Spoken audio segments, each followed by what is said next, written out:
We're the Food Network generation, right? Yeah, like, we are. We're the generation That's where right. like food became cool. In the 90s, 80s, 70s, 60s, going back, like food wasn't a sexy thing.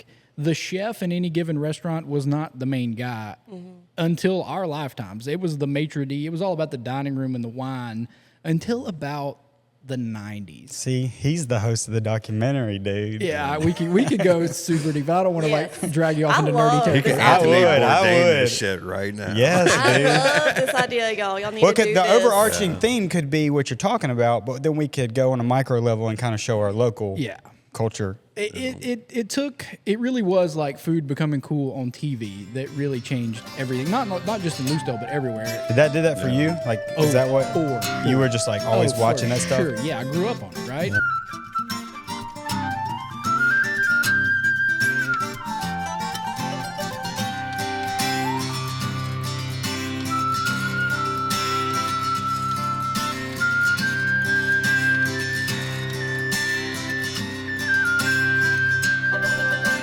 All right, welcome back to the Brewed Awakening Podcast. I have no idea what number this is, but we are here. 287. 287. Whoa. I wish. Hey, sponsors, wish. bring that money. Yeah. I'm Forrest. I'm Savannah. John. And today we have Bryon Howell with us. Hey. And Savannah, why don't you introduce him and, you just take it away. Yeah. So Bryon Howell, a lot of people know him in Lucedale. He's famous in Lucedale. I like this is so awkward and uncomfortable. To me, he is Lucedale famous, and he holds a lot of hats. And I'm so excited to have him on here because he's a good friend of ours, and we've had this friendship with him for a few years now. Yeah. But through this time, I have been just amazed by what one person can do, and he is able to. He's able to produce some of the most magnificent plates. His food is amazing. He does photography that is amazing, honestly. He is a professional fly fisherman. A professional fly fisherman. If you want to. He also paints, not only does he do all this, he also paints houses and stuff. And he actually painted this room that we're sitting in the roaster room. So Bryon is amazing, and I wanted to bring him on because he has had such an impact on our culinary experience that everybody's experiencing in Lucedale, and I think it's really special in that he should be honored, and I want everybody to know about him and get to know him a little bit better if they already do know him. It's really funny in life whenever someone else sums you up. You know what I Oh, mean? yeah, Like, dude, that's a I'm really telling you. it's an odd thing because And they to think me, you have it figured out. Yeah, because in my mind, I'm a dog chasing cars. I'm a boy. You know what Yeah, I mean? Like, yeah. I don't know what I'm doing. I just stumble from one thing to the next, but it doesn't feel cohesive to me, like at all. I know you feel like you're a very humble person, and sometimes you don't give yourself enough credit, in my opinion. But Sometimes I feel like I do a poor job. but you are very talented. I would say like a lot of people, whenever they start dabbling into things, they hit a certain, ceiling and they you just walk away from it. Like for you blow past that ceiling and like master it. And it's like, I think I'll just, do something different. I'm like, And it does. it's like a certain level, like people just only dream of achieving. And then it's like just a hobby for you. It's crazy how good you could get. And at I get something. hyper fixated on I feel like if I would have hyper fixated on like engineering or something, I'd probably been better off in life. But from an early age, I knew that it was going to be food. And then the photography thing kind of just happened. I don't know where that came from. I got a camera for Christmas, and then like 5 years later, that's like a whole thing. Yeah. And then the fly fishing thing is the only thing in my life that's like my thing. Like Yeah. I don't do anything with that in the world. You know what I Yeah. mean? Speaking of the beauty of the grind. Oh. Sorry, Matilda's No, in you're here, okay. We got y'all. Matilda in the back, so when y'all hear that, It's you a know community. It's a community. It's a daycare. Yeah, sorry. My kids are in there. They're tied up there. They're not. The beauty of the grind. People are always talking to me about you two. Yeah. They're like, oh my gosh, John and Savannah, they just got it going on. They've built such an incredible thing. And I agree with them. Yeah. But when I talk to you guys, y'all don't act like that. I know. Y'all- You're the It's same the way, same though. thing. Yeah. I'm the same way, Yeah. but But yeah, I know with us, like I'm only focused on coffee. Like that's why I can kind of grow. But it's like and on do some what I level, can John, do. I envy that. Like I envy that like you have got like coffee. And it's like something that you continue to be passionate about. I struggle to stay passionate about things. I'm with you. I'm with you, bro. It becomes to me like when it's new and I really suck at it, that's my favorite phase. Like whenever I'm like when I get to know a thing. That's why you would not do good at engineering though, because you're a creative person. Yeah, maybe. Yeah, I feel like You'd probably be a good Maybe architect. engineering. I don't know. architect, Once yeah. that building's done, you're on to the next create. bridge. I struggled really hard in college algebra. I'm not gonna lie. It was a struggle. No, what keeps me really like focused mainly in on coffee is pretty much like the pressure. Like, you know, I got bills to pay. There's people calling. Yeah. I got to reorder inventory. I got to make sure You gotta grow. my next product is something that people are going to want to buy. So just that pressure kind of on me all the time kind of drives me to stay focused on that one thing. Well, He's so good. walk us through like your first culinary project that you think kind of set the groundwork to what you've done after that. Because I have that in my head for like a video. Like, what was the first liquor store commercial I did? That, So, when I was 14, my mother, she was at the Rocky Creek Cavish House. They call me. They're like completely shorthanded. I just get sucked into that restaurant and ended up spending like 2 or 3 years. So when I'm like, from the time, for basically as long as I can remember, I've been in somebody's kitchen. So I started there. Then my mom opened up a restaurant right after that. So the first time I was ever like in charge of a kitchen ended up being there. So we were there for a year, and then she owned a little drive-in. And like, honestly, I've been like all down Main Street since then. From there, I went and did a couple other nothing things, took over a restaurant out in Bendale, and then they opened up a second location in Leakesville. And that would have been the first time that I like was in charge of a restaurant. So that kind of runs its course and yada, yada. I text my buddy Jamie Arrington, who was the Cisco guy, shout out, Hub City Comedy. And I was like, dude, I'm ready to make a change, ready to do something else. Like, is there anybody hiring? And at that point, it was weird timing because Stephanie and Jeremy had just taken Landmark over like 2 months before then. I didn't know them at all. I'd never even met them. He's like, I want you to go talk to Stephanie. Before you see anybody, go talk to her. Cool. So I go talk to Stephanie. She pretty much hires me on the spot. And then spend about 5 years, 6 years working in that kitchen. Like that place was a grind at that time. Like Landmark wasn't then what it is now. Like it was a slugfest back then. And then was pretty cool with that. Had worked my way to the top of that spot and was kind of one of the managers there. Jeremy wants to open up a barbecue place. Cool, I like barbecue. So we start road tripping out to Texas and up to the Carolinas and just eating a ton of barbecue. Figure that whole thing out. We open that spot up, spend 3 years working that out, and then I just decide to start a bakery. I don't know where that came from. I just decided to start a bakery. And that was like a little side project. Didn't want anything out of that. But then the lid blows off of that, and that's a full-time job for like a year. And then was done with food. I really did not want to do food anymore. I was legit like going to go sell insurance or something. I was burnt. I've been there. And then Shannon opens up the Rebel and I was like, all right, I'll spend a week here. I'll get you a staff. We'll train everybody. We'll put a menu together. And then I was there for like 8 months and then really went for it there, I think.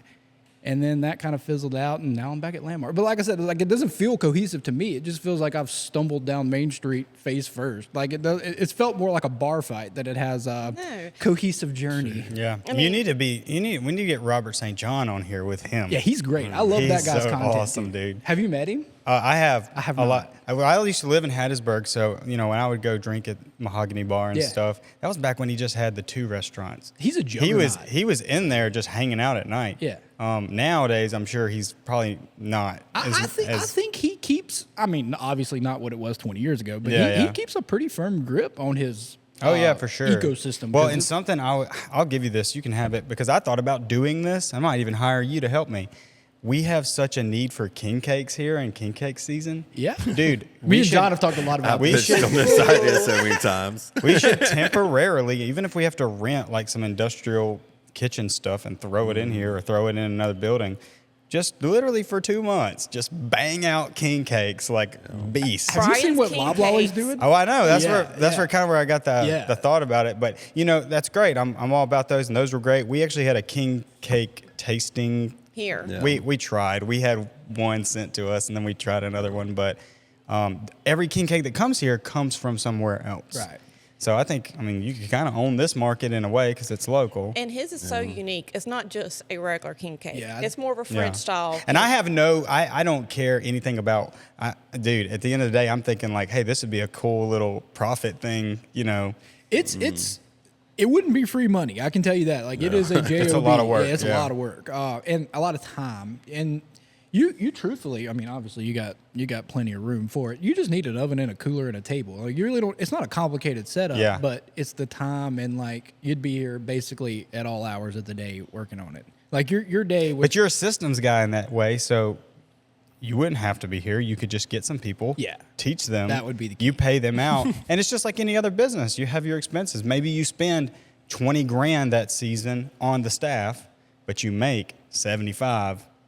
I've been, and this is another place that I feel like I hamstring myself when I take on a project like the bakery, not outside of the restaurants. Yeah. I'm pretty dogmatic about the idea that like this is my thing and I want to like do the thing, but it puts a pretty low ceiling on what you're able to produce. Dude, I'm with you, man. Because it's so hard to outsource something that you're going to be the best at. Because with Mondays, I do all the graphic design, I do all the marketing, I do all of the prep, I do all of the baking, I do all of the delivering. It's exclusively just me. I don't know why in my brain it needs to be that way. I'm the same way, bro. You it's gotta kinda- get y'all both.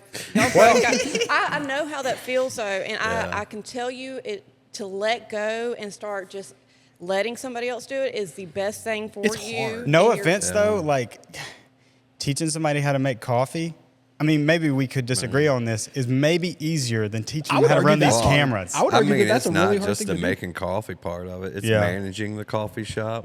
Sure. We got a manager now. And running the bakery. But don't you think it's We got easier a to pull baker somebody off now. the street and be like, No, hey, it's not. Like You know scheduling? how or be many, the same? you know how many bakers I've went through before we've landed on Eli that keeps out consistent baked goods. The hardest thing in any kind of like service industry is staff. Like Yeah. the product, weirdly enough, it doesn't tend to be that complicated to make, but oddly finding a staff that can produce it, and I could tell you horror stories. I don't want to blow anybody up, but I could tell you horror stories about like how bad it can get. Yeah. And the bigger you scale, the problems scale too, right? Yeah. You're right. Yeah, because the more complicated your job gets, so it's even more complicated to try to get somebody else to do it. Yeah. And see, for me, like, I'd love to scale this. I'd love to send a guy out to do the portraits that I just did for 70 girls on the football field. Yeah. But it's hard. Everybody that around here that can do it has their own thing going. Yeah. And you got to watch. I hate to say it, but you kind of got to watch for like poaching. And it's so stylistic too, It's right? stylistic too. They're hiring you for the look that you created for this girl or this company, and it's like, can I teach somebody to do that? Yeah. I learned really early on with photography specifically that it was going to have to be niche. There was no way that I was going to scale it to the point like what you have is intimidating to me. Full stop. It's a lot. I was like, It's really thrown together, so you know. I'm going to do really niche, weird, artsy things Yeah. for a select group of people. Yeah. I don't really want to go photograph a football. I know there's great money. I could probably make a living doing it, but like to scale it to that point, honestly, it just isn't as fun to me anymore. Well, and to be fair, like I keep my style is still boutique, and I think that's what sells it. Yeah. Like normally when you have like a Jim Owens, no offense, that's like a big what do you call it, volume photography company come in. They don't light it well. They just kind of put one light up and they just clunk. And see, I can't. For me, I want to make my individual sessions. I translate that over into that big. It takes a lot longer, but the parents are way happier. Yeah. People are way happier with it, but it's not scalable because like I would have to hire somebody in another city for the exact same camera, the exact same style, and I guess I could just write out exactly what you're supposed to do. So where do you think it all goes now that because you're the first photographer, videographer that I've sat down with in the age of AI, right? So, how do you see all of it shaking out? Because this whole industry is about to change. It seems to me. Well, Savannah can tell you, I use AI for everything. I do too. For everything. Claude is my best friend. Oh yeah, me in and Claude the go entire hard. world. I'm using Claude, GPT, Magnific, and What's Magnific? I don't know about that one. oh, dude, it's crazy. I'm using like 5 at one time. I'm probably paying $200 a month for I AI. say good morning to Claude every day. Like that guy organizes everything for me. Don't do that, by the way. Why? That's actually killing the servers. Like when people say thank you and like just keep it business. But dude, he's gonna wake up. He's gonna wake up, and I want. It's like the kid in the trench coat at high school. He's gonna know that I was nice to him in the But beginning. dude, they actually came out about 2 weeks ago and said, hey, please stop using extra characters like thank you. Because you got to think, when there's 100 million people doing that 17 times a day, that actually adds up. Data.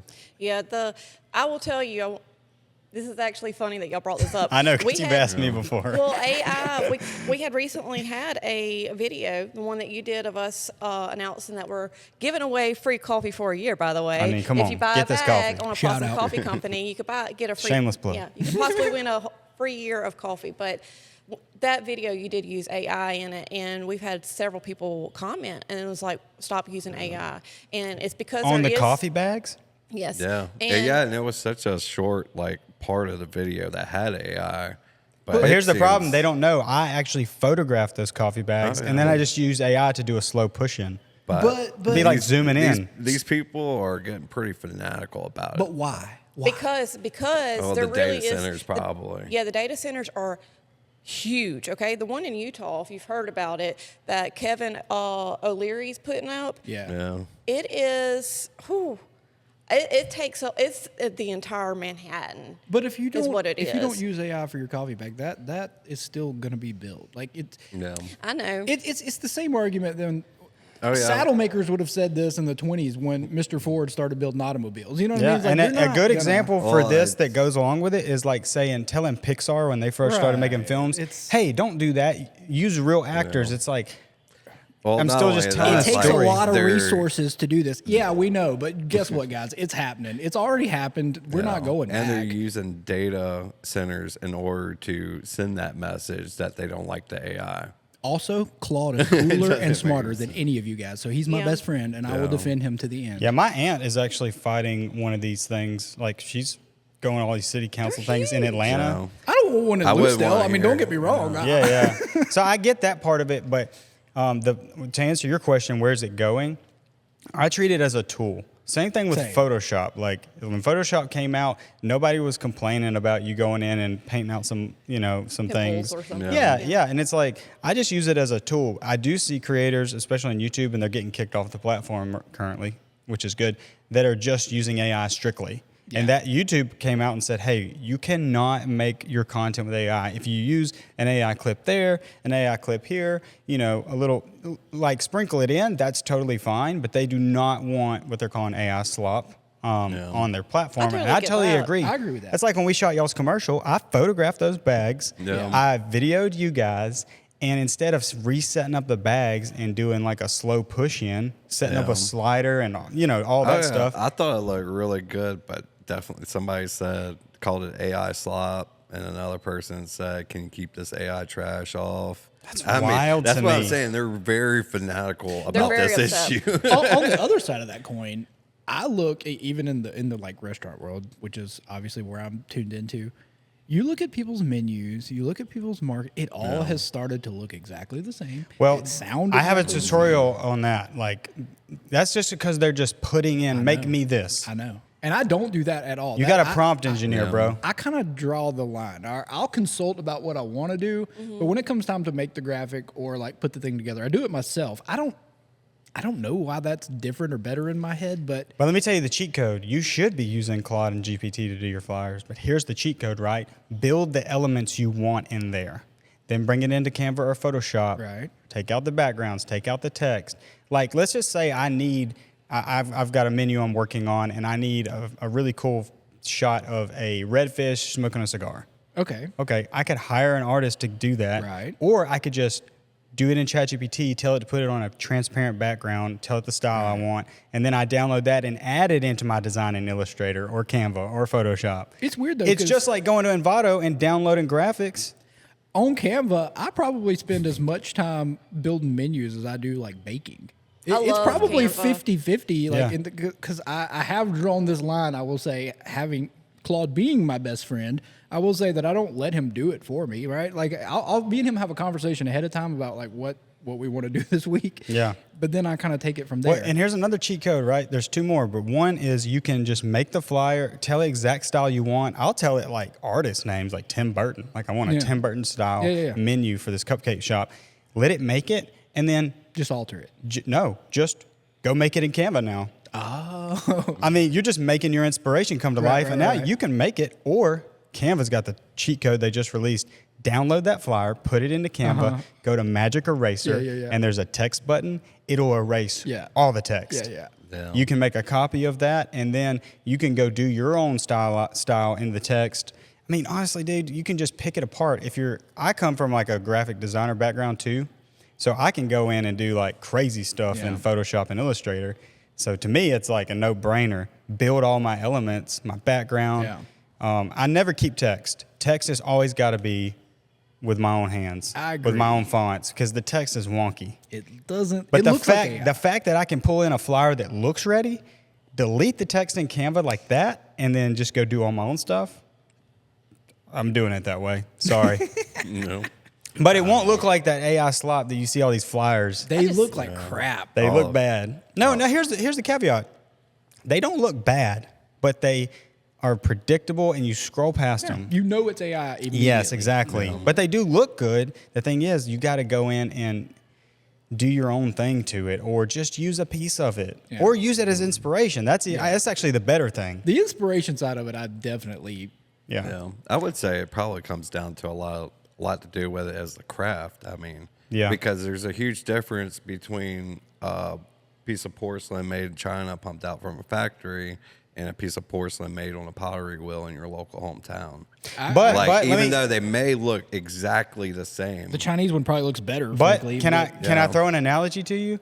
What if you're buying plain white porcelain pots and then you're hand painting beautiful artwork on them? Nobody's going to say, "Hey, you bought that from China." That's not the point of it. The point is the art that I put on it. So you can use AI as your base and then wrap it in your craft. And that's where, like, I'm dangerous with AI because I know how to do all the crap from scratch. Yeah. So the fact that now I have AI to, like, get elements and stuff from, I'm dangerous with it. I would just say probably more of the human element that's in it, the more valuable it is. 100%. No matter what it is. And you think this is kind of a baby technology. It's an infant still. Yeah. This is going to become a monster in 20 years. Like, what is it going to be? And I only speak into AI. I do not type. Really? That mic you saw in there on my computer, I only speak. And here's the reason.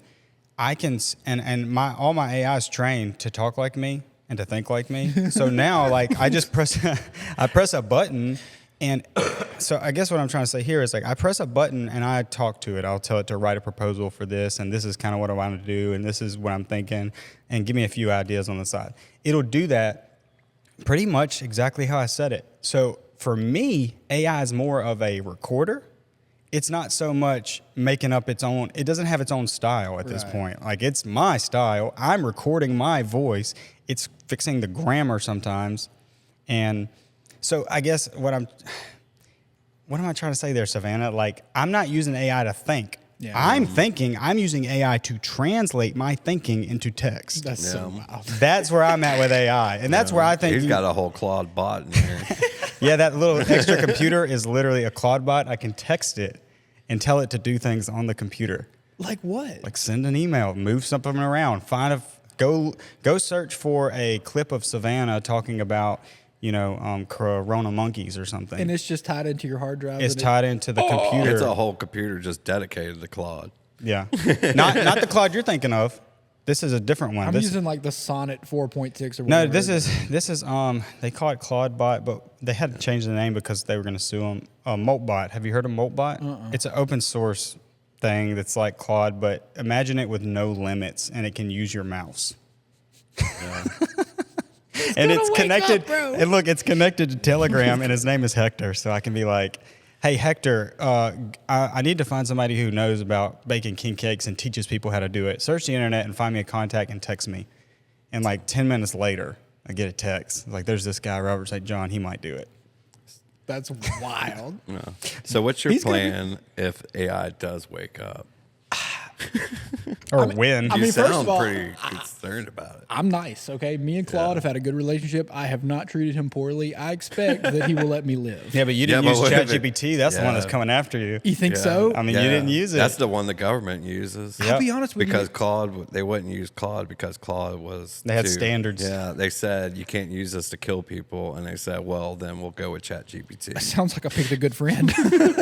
You did pick a good friend. I'm so glad you didn't pick ChatGPT. Yeah. Well, I had tried ChatGPT, but I felt like every time I picked up my phone to talk to it, I was having to explain myself for the first time. Whereas Claude seemed like, I don't know, we picked up where we left off, and I don't know, it felt different to me. I've tried basically all of them except for that one that what was it?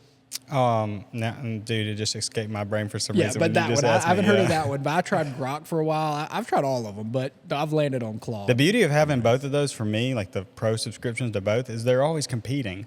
So right now, believe it or not, ChatGPT is better. Yeah. When I introduced you to Claude was far superior, Yeah. and it's going to keep going like that. Yeah. And so, like, whenever new features come out in ChatGPT, actually, I use them both for different things. Claude is better at, like, long processes. Like, if I needed to put together an outline for a 2-hour film based on all these transcripts that I have, it will take 4 hours, but it will be perfect. Now, if I need something quick, like, hey, I need to know what chemicals to put in my pool, or hey, that's where I'm at. I need a Just quick idea. basic. I mean, you just use a lower model inside of Claude, so you're not spending all your credits. But, and dude, for image generation, ChatGPT has got it right now. Yeah. Over Nano Banana, which used to be the king. I mean, it's You're deep on it's this. crazy, bro. Yeah. He knows about every AI. He's all about I don't it. think I just so. use Claude. Bro, you have a computer living in your office. Dude, Right? have you heard of Lovable? Do y'all know what Lovable is? No. Nah, never heard of I've it. looked Oh at my that gosh, dude, it is. I used to struggle with making my websites. I've got like 4 websites that are always on, always pulling in data, inquiries, whatever.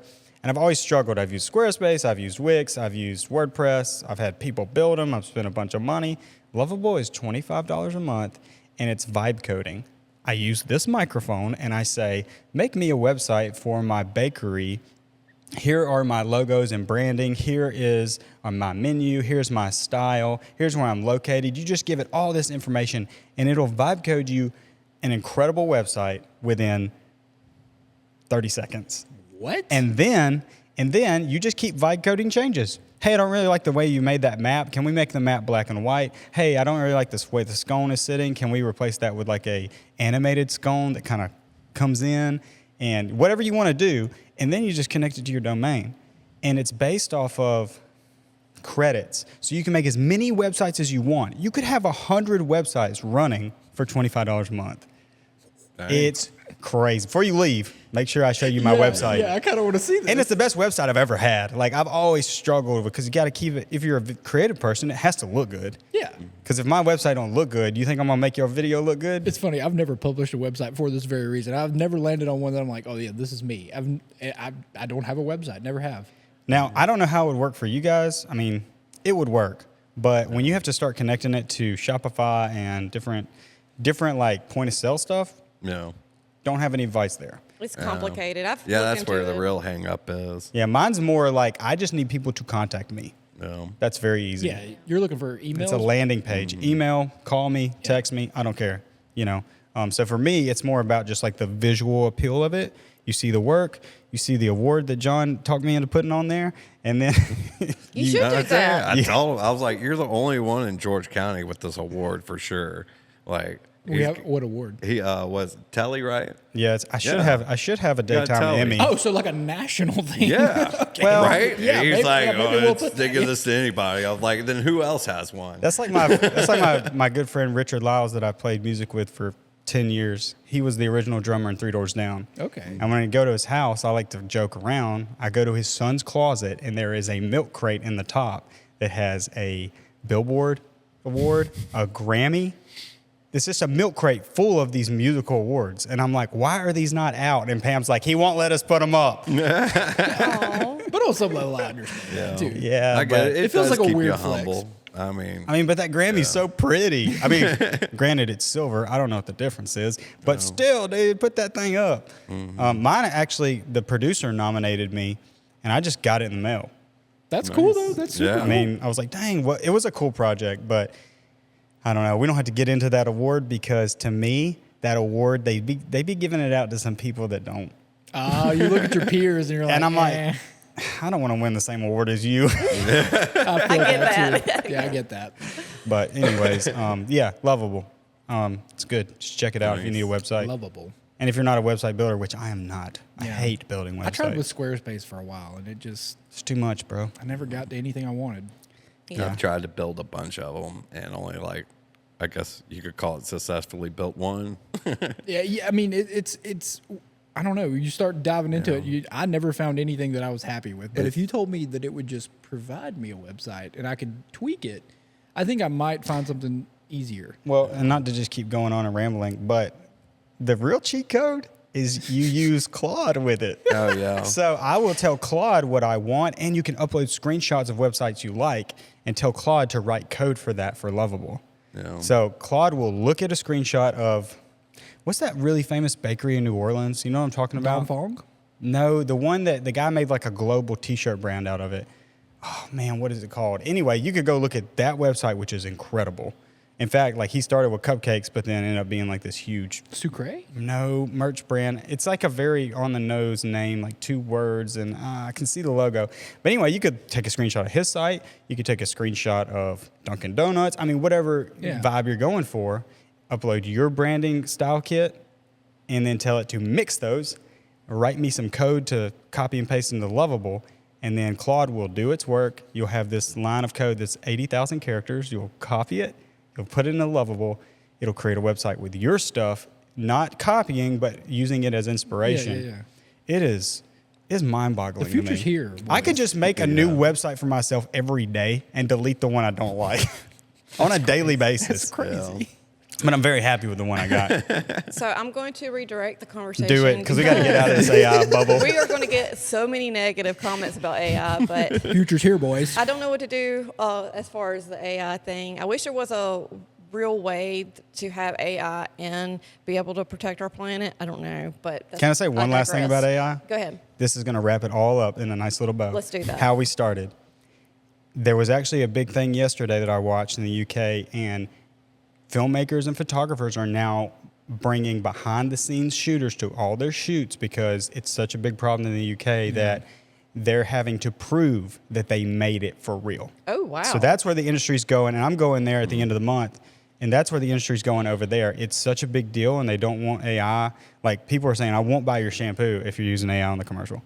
For me, it's like, my solution to it is like, I'm just going to revert. I'm going to shoot everything that I do on either Polaroid or medium format. There will be a physical negative for everything that I shoot. Therefore, it can never be considered fake, right? Like there's a physical negative you could hold up to a piece of light and see that we did it. But what does that do for I don't know. For the people who are shooting on 5D Mark IIIs? There's nothing wrong with digital. No, there's not. And I don't. But how do they prove, hey, here's my raw file? Yeah, I guess the raw file would be all they have, right? Yeah. So anyway, take us somewhere else, Savannah, please. Yes. Yeah, it's okay. So what about, let's talk about Bryon a little bit more. I wanted to ask about your most favorite dish that you have put in a restaurant, and then your most favorite dish that you haven't actually put out in public but is bomb. So I don't know what my favorite dish that I've ever put out in a restaurant. I would have to spend some time thinking about it. I think the stuff that I'm the most proud of overall is probably the bakery stuff. I think the bread and the pastries on the whole are because I mean, everything else I'm doing, really the line cooks did most of it for me. You know what I mean? I come up with this idea, I show them how to do it, but they really take it from there. I won't say that I stand there and cook every dish that I serve. Yeah. But you help design. Yeah, I come up with it. There it is. And at Landmark, it's pretty collaborative there. I won't say that I'm the guy there. There's 30 people there. There's several of us that are in that orbit, figuring things out, deciding where we want to go. But when the bakery thing, that's just me. That's 100% my thing.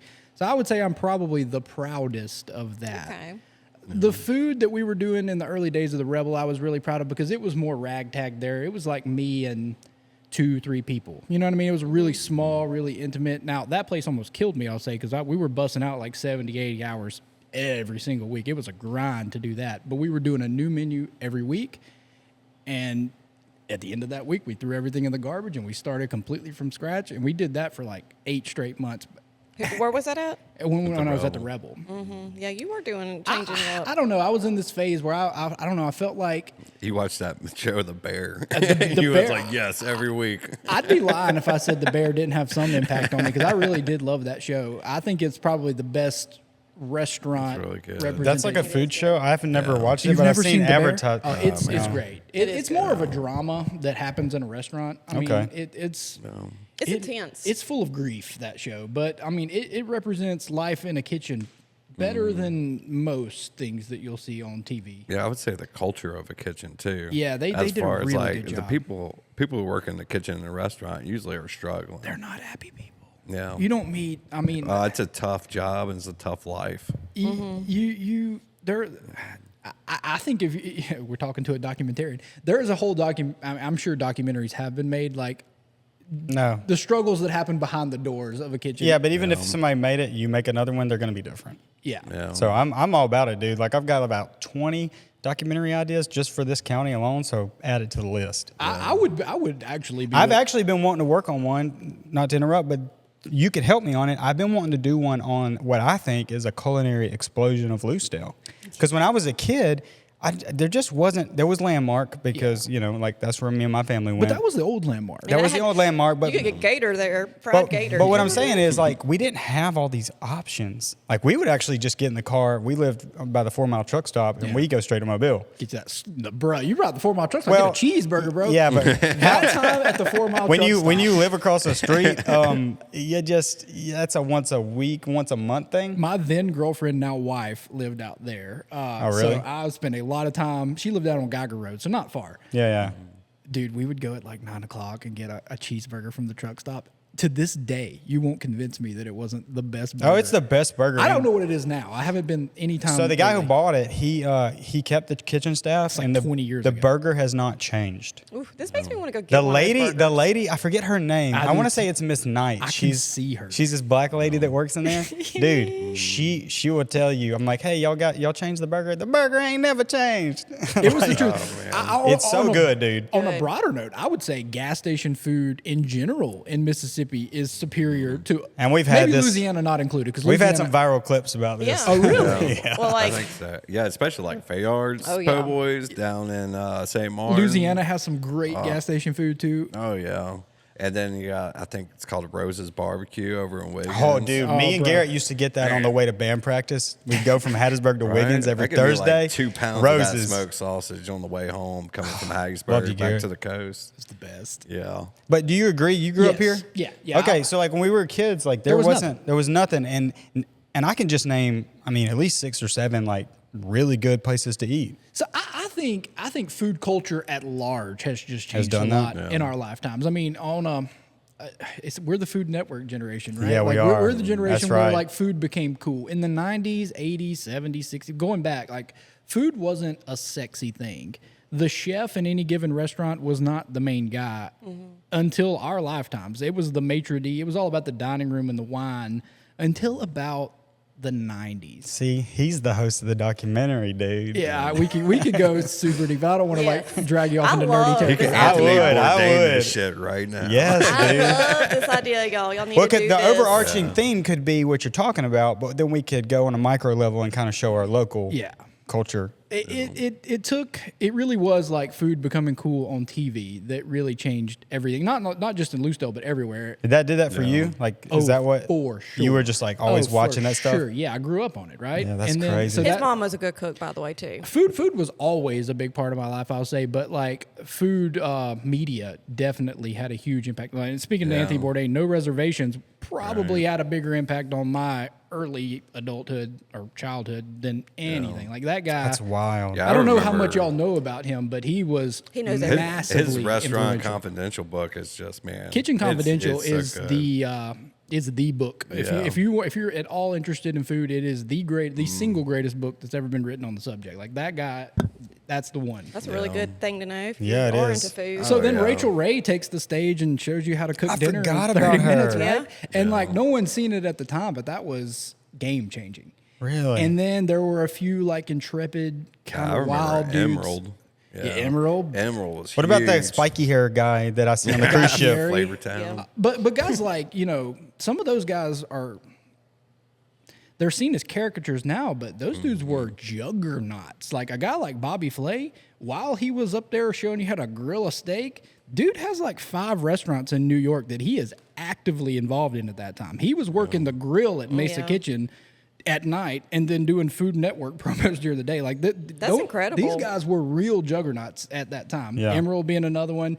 And then it really watered itself down to the spiky haired, let's go eat at a barbecue place. Like stuff. Pioneer Woman, you remember? Look at all this of that cheese. stuff is just a watered down backwater of what. Well, they had the formula at that point. It's like, now we just need talent. But those original guys, and like especially those original like Iron Chef guys. I don't know if you're Yeah. Iron Chef kids. Oh, yeah. Those dudes were legit. My brother's really into cooking. He loved watching Food. This wasn't my thing, but he would sit there and just watch it. And then at the same time, while that's happening, there's a few restaurants around the world that are just kind of organically cropping up that started making food that had never happened before. There's El Bulli in Italy. There's Noma in Denmark, and then you can just go on and on. But they start innovating and doing these things. And so right about the time that like food becomes this sexy sort of thing to the masses, you have these guys who are putting out stuff and presenting food in ways that's never been done, and it just takes off. That's crazy. And then that filters down. It took 20 years for it to get to Loosedale, but it filtered all the way down to... Yeah, I would say Instagram probably really kicked off that whole YouTube? like, YouTube's a big deal. YouTube was the one. Like, but I mean, Instagram back in the day, it was all about taking a picture Yeah. of your food And- at whatever and- restaurant. Social you were media, at. yeah. that's probably Yeah. another piece of it, too, just being able to share the plate. So the Yeah. plates kind of got changed to where it looks just as visually appealing as it is. Yeah. I can attest to the reality TV thing too, because I worked on a home improvement show for 4 years.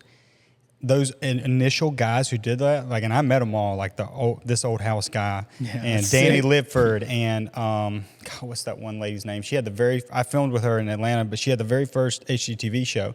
These people were real builders. Yeah. Like they were building hundreds of houses a year, and somebody was like, "Hey, let's put a camera on you." And this old house guys. There's nobody who knows woodworking. I And love this old They're house. so good, Love it. but and this is no offense to Ben and Aaron, who I know in Laurel, because my wife's from there and I live there.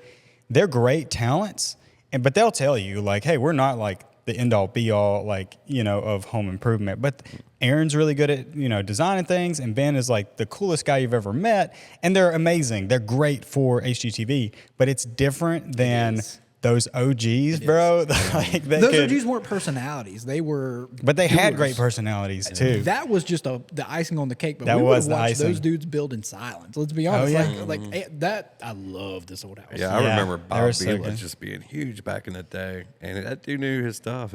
Yeah. You'd And- watch him do it. And let me tell you something, that is the coolest guy you'll ever meet. I hope so. Yeah. Dude, not that you ever would, but we used to go film the IBS in Orlando, Yeah. International Builder Show. You would just be walking around, and these guys are just hanging out, having coffee, and you go talk to them at the DeWalt booth. And trade shows are weird, where it's almost like everybody lets their guard down. Like everybody's Well, it's just like cool. they're kind of... It's kind of like I did the one in Vegas. I was telling you, Savannah, and Casey Neistat I didn't go talk to him, but he's just walking around, hanging out with everybody. That's super cool. I was too busy talking to Peter McKinnon. You know what I mean? I was like, dude, I've been watching your videos since high school. I feel like a teenager. I was trying to be chill, and he was like, yeah, what are you doing after this? Like, literally just like asking if I'm going to this event or that. And it's like, I don't know. In my head, I was just thinking like, people are going to bombard you. Why would you even like expose yourself in this environment? But it's a niche environment too. It's not like you just got everybody there. It costs it's more like $1,000 to get in. It's like a community of the same minds, and we kind of got that whenever we went to the coffee fest. Like, I had a great time it was there, by the way. so well. We actually went to one in Jackson and actually set up as vendors there, and it was incredible to me because it was like everybody, even the roasters, everybody was so nice. There was no competitive weird thing. Like I needed a cord for something. Somebody was like, "Oh yeah, I got that." You know, Yeah. it was really like it was different than what I expected. We're you all gotta trying to sell really to the be same like- 300 million people. Well, you got to be like really into the coffee culture to want to go to a coffee convention too. Yeah, that's so true. It you is only it's- get like yeah. the most passionate fans about that certain thing at the convention. God, I wish I could have went. I should have just Yeah. went. Yeah. I tried to You go. should have went. Now that you got your home espresso Dude, machine, it's been my favorite new hobby. Like, Yeah. he's gonna be He's gonna be like the espresso. I got my king in kitchen George scale. County. I'm weighing out my beans. Oh like I got man, the whole. he's love making me it. nervous on how good he's gonna get at coffee. It's no, and it's like it's like fishing. I don't want this to be anything more than what it You is. should do now. content on it though. I've thought about it, but then it's like I know myself. Whenever I open that door, Pandora's box comes flooding out, and now I'm a coffee guy. And I Yeah, don't and have you're time. also I saying, can't. hey, you should try Opossum Coffee. Yeah. There's the It's- synergy there. It's Rebel Roast, bro. You know I what tell I'm you what it saying? is. I have a canister, and I took one of y'all's bags. I peeled the sticker off the bag and like put it on my like sealed canister, and it's Rebel Roast every morning, bro. I want to change that logo. What do you think? I actually love it. I love it. But It's if actually one of my favorites. We got mixed reviews at the Coffee Fest because people love the Rebel Roast, but they were like, I really want that logo of the possum on it. I've tried all of y'all's, and the I wonder the if you can crema that meld you the get on two. the Rebel Roast to me I is wonder. like That's what a lot of home baristas tell me is like the creamer for the Rebel Roast. it'll be like almost cursed. It'll be just about 50% sometimes. Like you get a nice thick layer of I cream think on the top. trick really is just going a little bit darker on the roast. Like, Yeah. it's weird. Like people like Starbucks, their espresso beans are roasted to like 480 degrees, which is just like that's whenever you see nothing but oil on the beans whenever you open it up. So, okay. and then a lot of I have a lot of questions. specialty coffee people will try to roast theirs like closer to like 390, like almost 100 degrees less. And I like to go around between 410 and 420. So it's right before that second crack, but it's not like right after that first crack. So I feel like it going a little bit longer just provides like a more deeper creamer for espresso. Whatever you're doing with that one, to me, is my favorite one. I was at World Market or somewhere in Mobile, and I bought like a bag that they had because it had a cool label. I'm not gonna lie. I take it. That's why I buy everything full. a label. Hey, our always. label is cool too. No, but it's It like is. you see a label Yeah. that catch your eye. I do Yeah. the same I thing. buy know, beer I'm like the same that. I was way. gonna say Been beer. there. The Yeah, beer people figured that absolutely. out. Yeah. That was another like blast from the past. I had a whole brewery set up in my garage at one point, but we're not even gonna do that. So I come home and I open this bag of coffee and I pour it in, and they're like shiny. The beans are super shiny. That's oil. What is that? Because I'll say this: made myself a coffee, dog water, not good at all. It's what happens whenever like the bean, it goes through a bunch of different chemical reactions Yeah. as it's being cooked, and the most significant is the first crack and the second crack. Right. So the first crack, and it's literally the bean expanding so much it kind of gives it a little crack, Yeah. and you can hear it. Well, the second crack, went past that first crack, and now it's cracking even more. And the more it splits open, the more it like releases these oils. Like even a lower roasted beans will start to produce oil after a certain amount of time of sitting while being exposed to the air, because that's just like a natural reaction for the bean. I don't know. But if, if you over roast it like that, then it'll come out with that oil already. it wasn't. So good. it's like It was so almost bad. like super aging the bean before it even has a And chance. I bought like 5 pounds of it. It was a big oh bag. man. Oh man. The poured it stuff we out. used This to is no get good. from Black Rifle, it was kind of like that. Our dark roast we I used to had- get from them. I had never had Black Rifle until last year when we was in North Carolina. Oops, sorry. You're good. They had like a drive-through. So, I mean, obviously I need coffee in the morning. I go there. It really wasn't that good, to be honest with you. I wasn't that big a fan. Yeah, I think it's changed a lot, especially since whenever we used to do it in our coffee shop back then, it wasn't like national chain or coffee shops for Black Rifle. Right. Yeah. It was more just about online sales. In fact, even like our wholesale discount is still cost more back then than what it cost to buy it at Walmart today. See, now they're in Walmart and they've dropped their prices way down to what they Yeah, used they have to like sell. a whole shelf in Walmart now. It's wild. Yeah, how I think many- they took a huge hit, especially after that whole Kyle Rittenhouse situation. I don't remember any of that. Well, that's whenever that kid in Illinois had shot a protester at yeah. Black Lives Matter protest. What did they have to do with that? Well, he had on like a Black Rifle hat Oh, that sucks at for his them. interview. Well, not really, because I mean, that kind of like they were all about Second Amendment and everything, but they took the stance against Kyle Rittenhouse, which to me, I'm with him. I don't think he should have been there with a semi-automatic weapon, but that's my At age 17. yeah, and from a different state. Yeah, I'm that's Black just my Rifle. opinion. But a lot of people who are so hardcore for the Second Amendment seen that as like a slap in the face to Second Amendment people. But I mean, we could have guns and still not have kids crossing state lines with semi-automatic rifles to shoot I protesters. vaguely remember that. Like Yeah, vaguely. it was a while back. I stay pretty out of touch though, if I'm being honest. We just had a child walk on set and we had to remove her. Our daughter, I'm sorry. That's okay. Claude took her out. Hey, trust me, summertime's coming, dude. My kid's going to be all up in here. Yeah. Yep. Well, it's going to be so much fun. The babysitter, a.k.a. the elementary school, is It's going to be closed. What are It's we, close. 2 weeks out? Yeah. Pretty close. Yeah, I think is it this next week, the last week? Yeah, I'm so. judging sure. it based on like when I'm leaving for a gift. I have this full week, and next Monday we leave. So I think this is their Where are you last going? week. We're going to North Carolina. That's nice. Fly like, fishing. Yeah, Okay.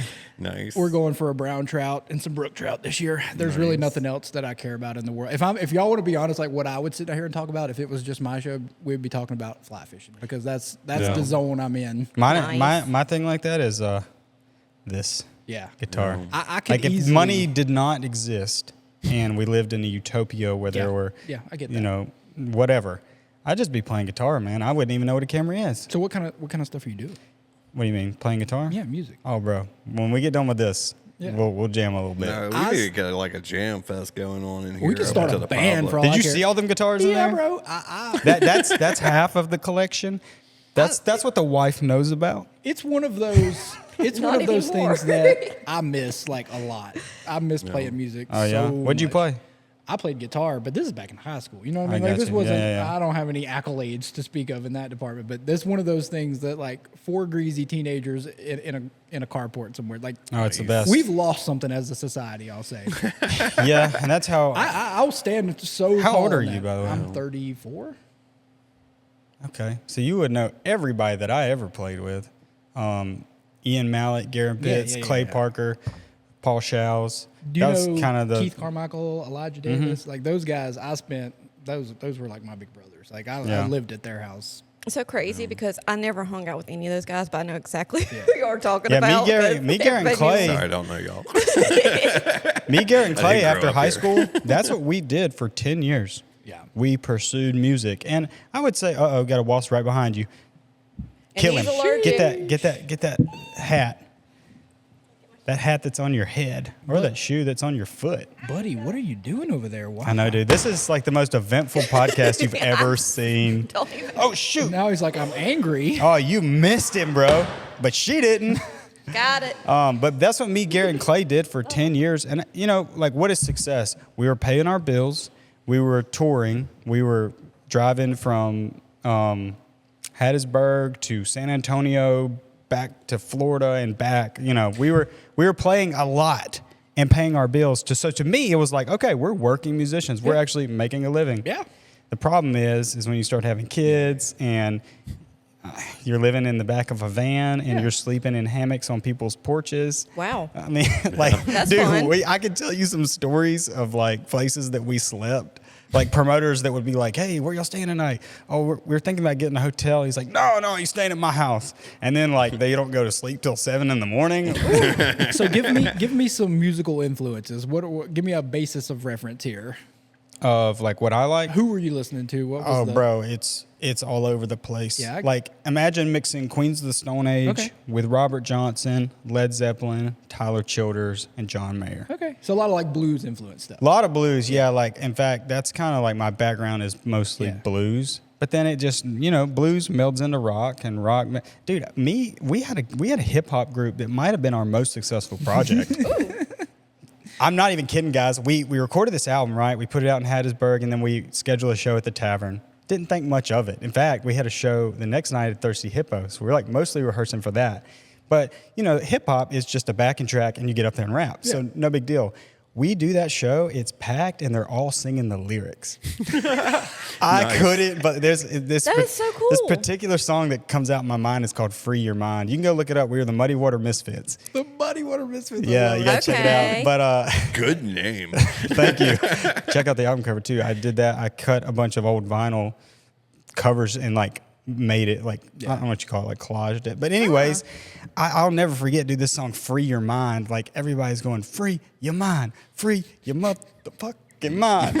And I'm just like, I'm looking at Clay, I'm looking at Garrett, I'm like, what is going on? We rappers? Yeah, bro. Like we didn't know that people knew about it. You know what I mean? But it just kind of like took That's so off. cool. WSM played a clean version of that song, and it was a thing. Now, what I regret is we played one show. Wow. Ever. And it was that tavern Y'all show. went platinum, man. Yeah. That's what happened. What a shame. Like, did you ever hear about how Afro Man first got famous? Like, he made that demo because I got high, but then he couldn't sell it to anybody. Nobody wanted to buy it. Yeah. So he just like We started playing it. No, he just went to a rave, and everybody coming outside the rave, he just started handing the CD to, like, just that's giving cool. it away. They download it onto Napster, and then it goes viral from Napster. So that was like, that was viral before there was even viral, like before YouTube or any of those things. Well, 3 of the It members was of the hip hop Napster. group were, well, first of all, I was playing with the Tomfooleries, which was ex-members of 3 Doors Down, and then me and Garrett from Loosedale. So that was that band. That band was like our professional project. Like we were playing festivals, sometimes casinos. We were headlining things like, because those guys were older and they knew the business. So that was like our professional thing. And then we had 3 groups at once. Then we had Deaf and Poor, which was like our underground Queens of the Stone Age sounding sludge rock. I mean, just as heavy as we could go. 3 bands, like Yeah, what and is that wrong band, with that you? band Go was both. doing the Different genres. touring out of the van. So that was our That's so touring out of the funny. van band, and me and Clay booked all the shows, and I hand drew every flyer and mailed them to every city. That's sick. Oh, It was wow. crazy, You and I have hand all drew those every frames. flyer? I have all those framed at my house, but. Oh wow. And then we just all loved that era of hip hop because we were following Big Crit. I mean, I saw Kendrick Lamar with 30 other people. That's wild. When he didn't go by Kendrick Lamar, he went by K Dot. Yeah. I watched K Dot, ASAP Rocky, Big Crit, Ab-Soul, and Schoolboy Q in Jackson with like, That's I say crazy. 30 people. It was probably 130 people, but that was before Kendrick blew. So we love that era of hip hop, Black Hippie, Danny Brown. Danny Brown, That is an shout era out. of, dude, I love that Danny is an Brown. era of hip hop that I don't think gets enough credit. It does not. That 2012 to 14 hip hop. So we were just like I was making beats with my records because I have this insane record collection. So I was sampling. Same. I was sampling beats with a microphone. I knew you would like that. Look, I had a microphone on the record player speaker, and I would sample beats from like old soul records and stuff. Then I'd go into Fruit Loops or Ableton and just make a loop basically. And then I called Garrett Clay and our friend Cody and Corey, and I was like, "Hey, y'all want to come lay down some verses?" Because we were always freestyling. That was our thing in the car. 2 of us worked at Keg and Barrel. 2 of us worked at 206 Front Street. That restaurant life, which I know well, I haven't said that, but you just find ways to like get through. Yeah. So after work, we would go straight across the street to get a Cobra. Okay. Nice. we would Nice get and tall. We would get in Garrett's Buick and we would put on YouTube just freaking beats. And we would just go around the car and freestyle. So That's cool though. That's super cool. so we just started making beats. And I want to show you my turntable setup. Yeah, I want to see this. Oh yeah, I'm- y'all I'm both got convinced- huge record. Yeah, I'm collections, convinced that I have too. the craziest turntable setup. in Really? Still. Yeah. I won't say that I can take credit for it. This is a crazy story that maybe you'll like. So there's this guy. He moves down to Loosedale from Anchorage, Alaska. His name's Tiger. I don't know what his real name is, but his name is Tiger. So he decides for, I don't know what reason, that he's going to move to Loosedale, Mississippi from Anchorage, Alaska, be near family. He buys 40 acres of land from my dad, just kind of on a whim, builds like a 4,000 square foot house in the sticks. He builds this big, nice house, moves all of his stuff down here, and then falls over dead basically immediately. Just What? dead. How old was he? I don't know, not old enough to die. He doesn't have a wife. He doesn't have a kid. He's big, huge dude. So his family in like Texas inherits all of his stuff. and they don't care about Lucedale or any of that. So they contact my brother, who is the neighbor, and they're like, Yeah. "Oh, we're gonna sell all this stuff." So he was a crazy audiophile. This dude had 10,000 records in that house. Oh, jeez. And in like a discography of American music. That's crazy. I bought it all for $1,000. There you I go. got the whole collection. So then I sort through all this. Oh, you cheated, but in a good way. Well, I probably already had 400 or 500 records at that point. I had a pretty that's how I fell into it, because they were like, "What do we do with all these records? Call Bryon." So I'm like, "Okay." Yeah. So I sort through it and take a bunch of stuff and then sell a bunch of stuff. And this is through COVID. I basically just supported myself that way. But he also had a crazy like hi-fi speakers, amps, preamps, turntables, All the stuff, whole thing. the Audio-Technica He was suite. inevitably big into klitsch speakers, because he had a entire room full of them. I mean, probably 50 sets of them, lots of speakers. Jeez. And I bought them for $1,000. I got all of it, and put together the most ballin' sound system that I could. bet, and sold dude. everything. I got a Macintosh amp and preamp. I have like a crazy setup, and then just sold everything else. So now I have like probably 12 or 1,400 record collection, and then just this crazy massive speaker set up in my living room that just kind of sits there. But dude, there's nothing better. I remember the first time I heard Dark Side of the Moon. This is gonna be Then I bought kind the of house. embarrassing. But the first time I ever heard Dark Side of the Moon, I went to T-Bone's and bought an old record of it. Yeah. And dude, I have an Audio-Technica diamond tip needle. I mean, nothing like what you got, but enough to put on some That- Sonic headphones. With and the red one, yeah, that's the one I have. and there's just, first of all, it's the first time I ever heard it. Yeah. And I might have been under the influence, but I probably wasn't. But dude, I'm telling you, like, to this day, It's that's arguably the best greatest record way of all time. Well, it's the best way to listen to music too. Yeah. And that particular record could arguably be the great record. So It's so great. cohesive. It's like perfect. it feels like It's a journey. it feels like record a is journey. Like Yeah. it really does. It's It does. weird how, and it's ironic because like my daughter wears like this Pink Floyd hoodie all the time. She's 11, and she has no idea what she's wearing. Do you fight the urge to gatekeep in that moment? No, because to me it's like it's a good way to lead her into I it. agree. Because I go to the I have these 4 DuPont Dynamite boxes that hold all my records. Yeah. And like I'll go through and I'm like, hey, you recognize this? She's like, what is that? I got this on my sweatshirt. I'm like, you want to listen to it? And she's like, well, yeah. Listen to what you're representing. Yeah. And then she hears it and she's just like, oh my.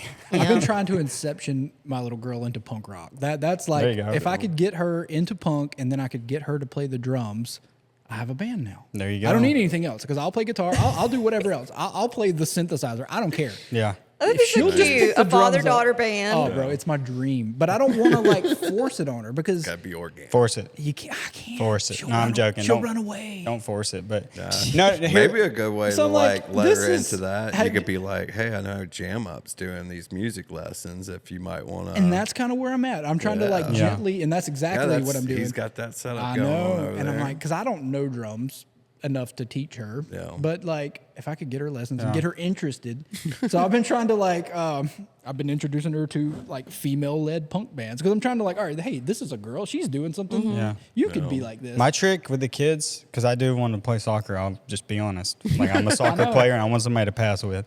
But my trick has always just been make it available.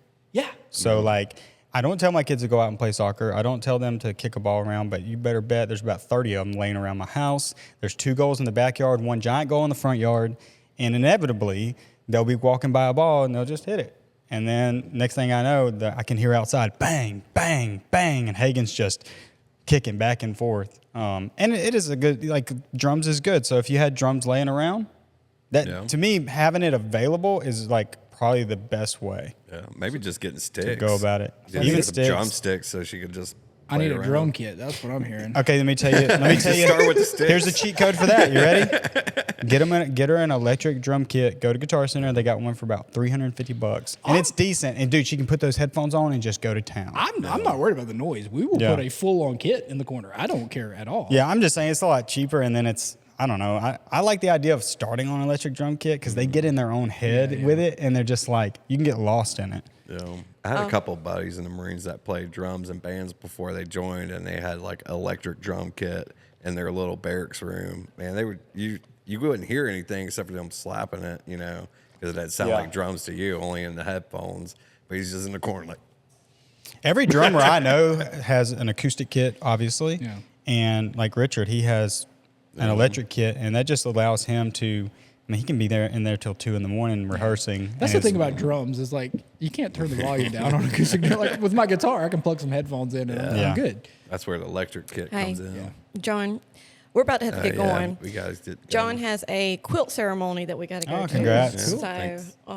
we're about to wrap. Okay, or cool. At least wrap ourselves up. No, we're Yeah. good. We're good. Dude, it was awesome talking to you. I'm so sorry. Let's get you on for a second I'm good. take, because I Y'all- think we could just keep going. Y'all legit tell me when to show up. As long as like if it's on like a Wednesday, Thursday, I can slide out of work. Friday's really tough. Yeah. And Monday is a wash. But like shoot me up in the middle of the week. I can. And I don't think we have any particular day that's good, because Yeah. I'm the worst He's one. I'm the worst one because I'm so busy, dude. He It's is a just like busy man. when I can squeeze it in, I feel like I Let's just do it. sat down and just dropped us into the weeds. it happens every time. Yeah, we're pretty It's not good. you. We're pretty available at shuffling things around. just text me. It's like it's often like I said, Wednesday, Thursday is often not hard for me just to slide over here for an hour, especially if it's only an hour. Like I was thinking for whatever reason we was going to be here for like 3 or 4 hours. I was like, yeah, it's kind of hard to. Yeah. Now, we try to keep them at an hour, Yeah. mainly for my sanity of editing. That's perfect. I'm down. I'm joking. But I kind of enjoyed this kind of stuff. Yeah, It's it's Thank fun, you. dude. Yeah. Well, thank you guys so much for watching. Make sure you like and subscribe, and we will see you in the next episode. Hey, Peace. Go to opossumcoffeecompany.com. Yes. Bye. Plug.